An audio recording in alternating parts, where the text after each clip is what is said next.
Hello, and welcome to another episode of Eat, Smoke, Drink. Today I've got a special episode today. You're probably thinking, I say that a lot. Yes, I do. Every time you crack open a good fucking whiskey, it is a special day. But today is truly special. This whiskey is older than me. This is 45 years old. What I'm reviewing today is the Signatory Vintage Rare Reserve Bunnahabhain 45-year-old. Bunnahabhain.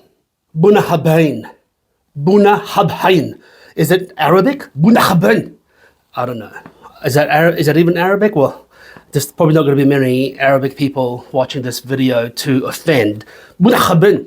Yeah, Bunnahabhain. It's a German name, I believe. So the Rare Reserve opens up. It's a hard case, not a tin. It's got a little plaque. It's got velvet and shit. I believe, wait, let me just sniff it. I believe that velvet is made from the foreskin of a rare squirrel, only found in the Amazon. So you can imagine a lot of Amazonian squirrels died for this box, because that's a lot of fucking velvet. Shit. Okay, so, but the bottle's the same. The label's slightly elevated, but the presentation is immaculate. Immaculate like the Virgin Mary. Immaculate. Anyway, so, without further ado, actually, let's just leave that open because visually it looks better. There we go, yeah, whatever. Okay, so, as usual, to nose and appreciate ultra premium whiskey, I have myself the butt plug glass.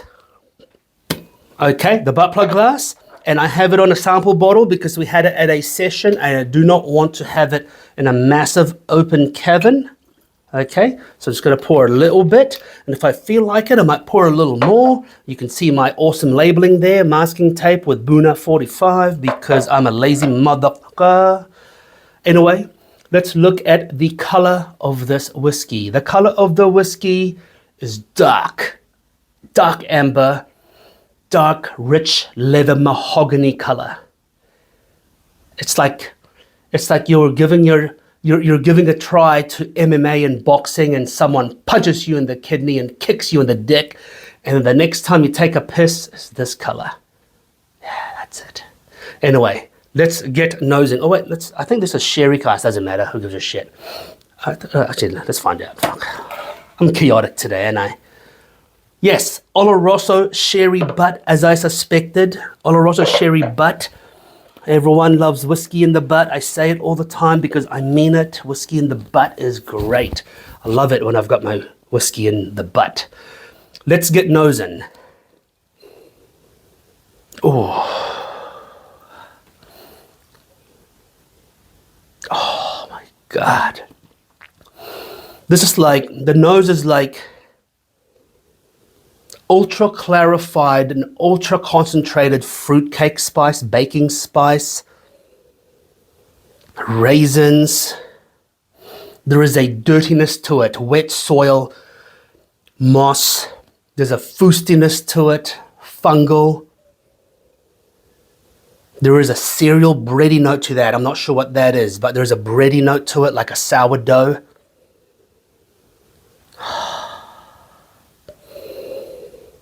Oh my God, the nose is phenomenal. It is syrupy. It is syrupy. I know it sounds weird because I haven't tasted it yet, but the nose smells viscous, like treacle. Oh, wow. The nose is phenomenal on that.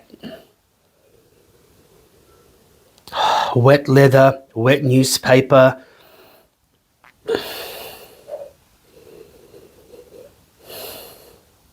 Old wood.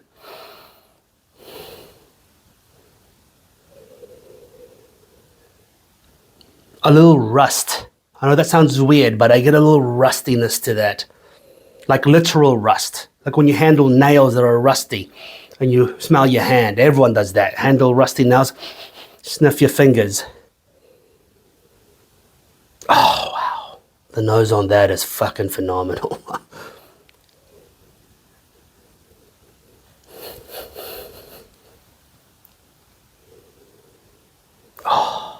Smells a little reminiscent, just a tad, of cough syrup. I know that sounds weird, but like there's this Chinese cough syrup that I grew up taking. It's like a sticky syrup, and it's got a reminiscence of that herbaceousness.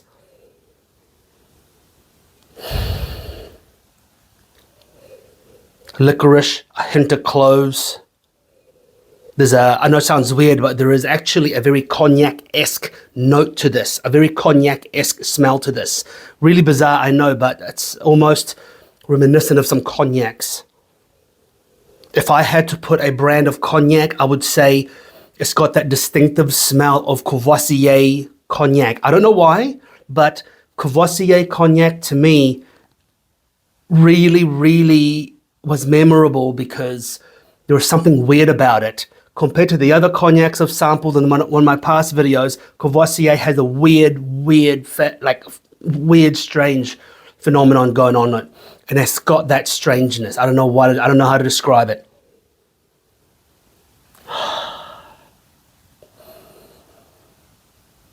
Some oolong, jasmine tea, a bit of both. I know this sounds weird, but there is a chili pepper smell to that. Like when you're cutting jalapenos, but just a hint of it. A hint of jalapenos. That's what I'm getting. Burnt sugar, burnt butter. Wow, the nose is just full on. It's complex. It's involved. The nose is just so much shit going on in that nose. It's just amazing. Look, the nose of a whiskey and the taste of a whiskey can have a big disconnect, all right? So it doesn't mean it's going to be good, but the nose is fantastic. Also, I have had old whiskies that have been a bit disappointing for the price you pay and the age you've got. So it doesn't mean old, it doesn't mean good.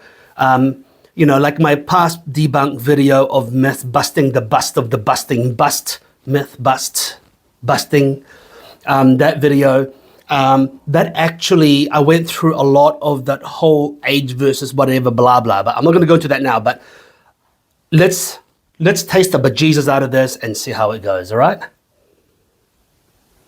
Cheers.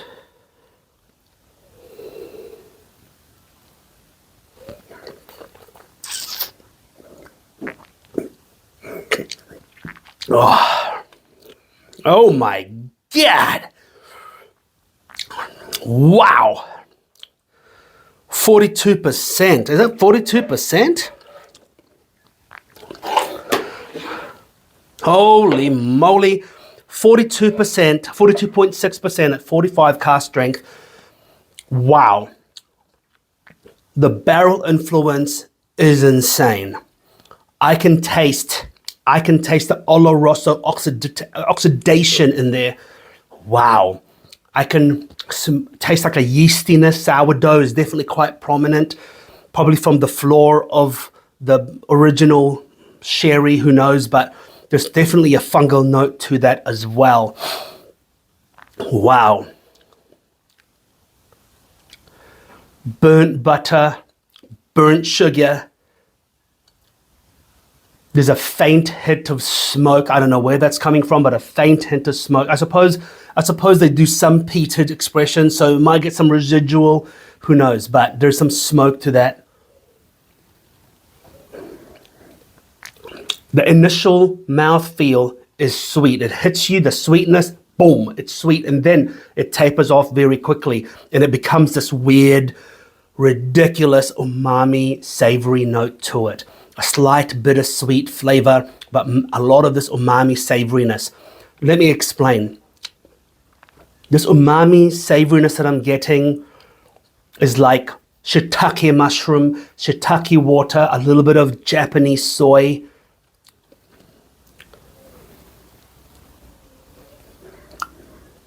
Fresh tarragon, herbaceousness, licorice, fennel seeds. Holy shit-a-moly. the bejesus. That is phenomenal. The mouthfeel is something else. It's elegant, it's vibrant, it's concentrated, it's zesty, it's got a little bit of acid, sweet, it's perfection. Holy shit balls of the gods. That is freaking amazing. Bunnahabhain 45, that is amazing. That's Bunnahabhain in Arabic. Bunnahabhain, okay? Bunnahabhain, there you go. Yeah, did I do that right? Oh well, like I said, there's not going to be many Arabic people watching this. Wow, the savoriness is prominent. I can't describe the conflicting yet delicious harmony of the sweetness that you get in the start and then dissipates and it becomes this umami dryness.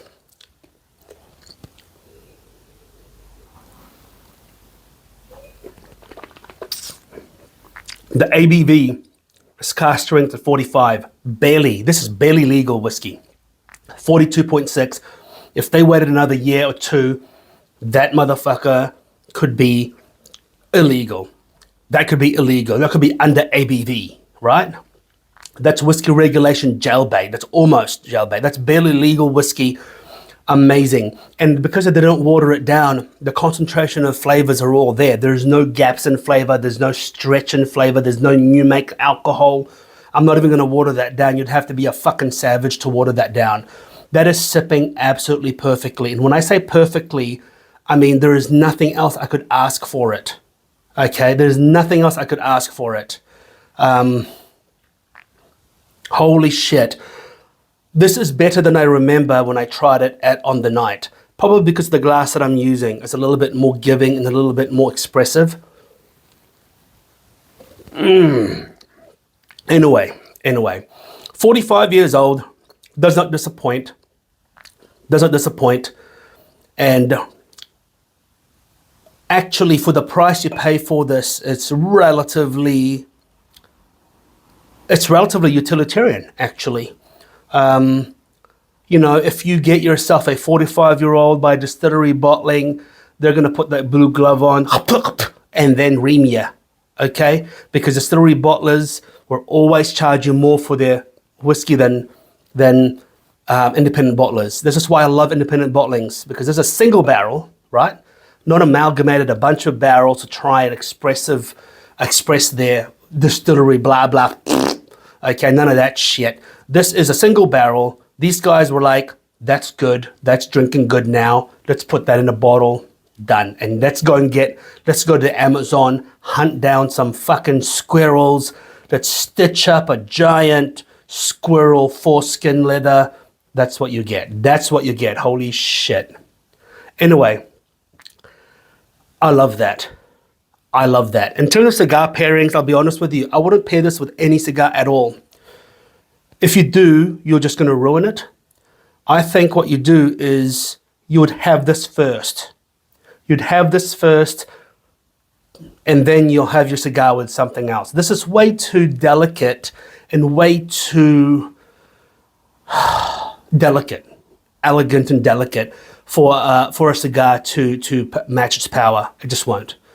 You have a cigar with this, you're just wasting it, in my opinion. Until next time, make sure you eat, smoke, drink. Have you had this bottle before? Are you looking at buying it? If you are, do it. Pull the trigger on this bottle right now, okay? Even if you have to go and George Michael that shit or Hugh Grant that shit in a public toilet, get it right now. Just amazing. Fantastic. Cheers.